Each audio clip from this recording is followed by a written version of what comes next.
Hello दोस्तों, आप लोग कैसे हैं। सावन की आप लोगों को बहुत बहुत शुभकामनाएं। हर हर महादेव। आज एक सुंदर सा कजरी गीत लाई हूँ जिसमें पत्नी अपने पति को चैलेंज कर रही है कि अब की बार तुम्हारी मैं कसर निकाल लूंगी, खुद शहर घूम लो जितना घूमना है। तो देखिए क्या चैलेंज कर रही है। पति पत्नी की लड़ाई अच्छी होती है, होनी भी चाहिए, ये प्यार की लड़ाई होती है। तो देखिए क्या कह रही है अपने पति से वो।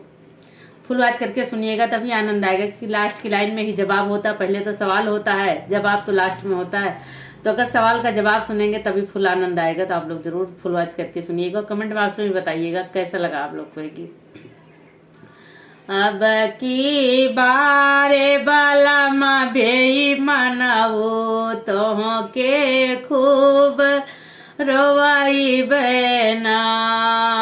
अब की बारे बलम भेई मनाऊ तो के खूब रोवाई बना।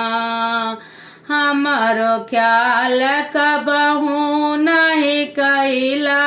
अब से सा हर बम्बैया गैला दूरवई से हंसी बतिया वाला तो के खूब रोवाई बेन। दूरवई से हंसी खूब बतिया वाला अब की तुम्हें रोवाई बेना। अब की बारे बलम भेई मनाऊ तो के खूब रोवाई बेना। सच में हवा बड़ा उड़ला बतिया माना या ना माना तू। हमहू अपन रंग देखाऊ बाई तो के खूब रोवाई बेना। हमहू अपना रंग देखैबे तो के खूब रोइबे ना। अब की बारे बलम भेई मनाऊ तो के खूब रोइबे ना। जय दिन सुनबे औबा घरवा वही दिन चली जाई बई नहीं हरवा। से जिया पाए खूब तुम्हें तरसऊबे तो का खूब रोइबे ना।